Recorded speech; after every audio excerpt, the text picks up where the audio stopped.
The Los Angeles wildfires are finally out. Over an estimated $250 billion destroyed. We are Morgan & Morgan, America's largest injury law firm. If you have lost loved ones, your home, business, or property because of the Los Angeles wildfires, call us now or visit CaliWildfireLawsuit.com.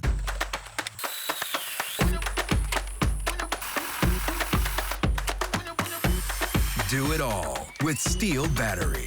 Double your runtime. Get a free extra battery with select Steel tools. Shop in-store and online. This is Eyewitness News with live breaking news.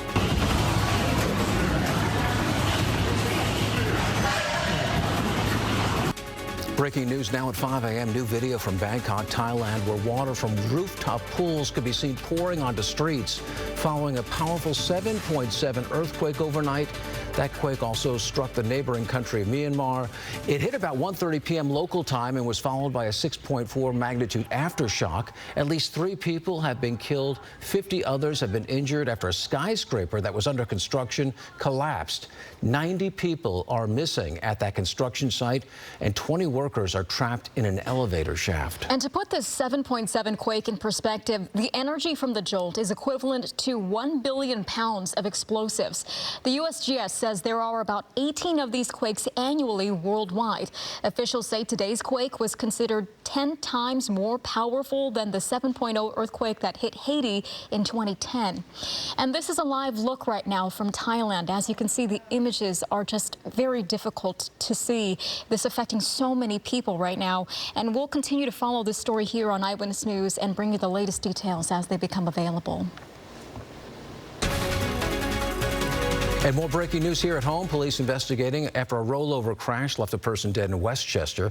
This happened after a police pursuit. Eyewitness News reporter Carly Gomez is on the scene where people trying to get to LAX are also being impacted by the closures here. Carly.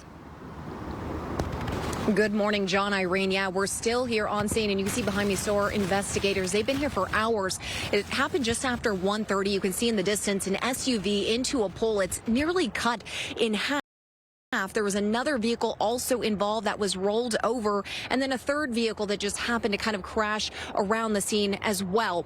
LAPD says the crash happened just before 1:30, around 1:27. They say they were in pursuit of a possible DUI driver and then ended that chase. The driver crashed into a vehicle at Century and Sepulveda. A person in that vehicle was taken to the hospital. Meanwhile, the suspected DUI driver was taken into custody. Police say a passenger in the pursuit vehicle was pronounced dead at the scene. Now, we are waiting to learn more about what led up to these events. We're also learning just that they're really closing off blocks of Sepulveda all the way down, at least 2 to 3 blocks. We've been seeing a lot of airline pilots, some agents who work here as well, TSA, as well as people just work at LAX trying to get into work. They haven't even been able to get into their parking lots. We're looking at a lot of people on scooters and carrying their luggage up and down these streets all the way down. They're being detoured around the sidewalks here and then able to get into LAX.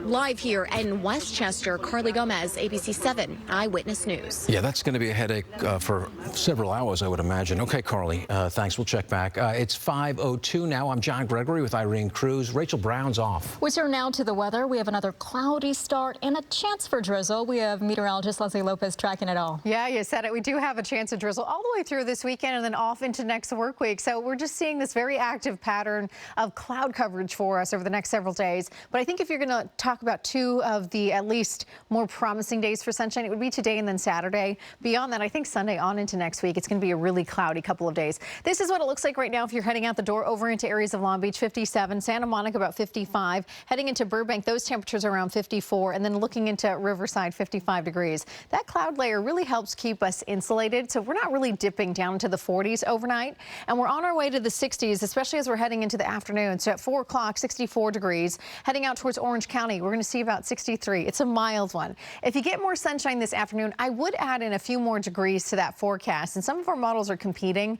I think we are going to get into some more sunshine than some of this. At least there's a couple that are saying, well, you know what, we're going to stay in the clouds all day long. I don't think so. I think the winds are just not going to support that. So with our beaches, we're around 63, heading out towards the mountains, 52, And then the high desert community is about 63 degrees. So you can't always trust the computers, but I think we will get to see some partly cloudy skies this afternoon. We don't have as much onshore support as we saw yesterday. Scott Rife in Air 7. There's still a chance of some drizzle, especially tonight into tomorrow morning. But then I think Sunday into Monday, you might actually get some measurable rain. We'll send it back over your way.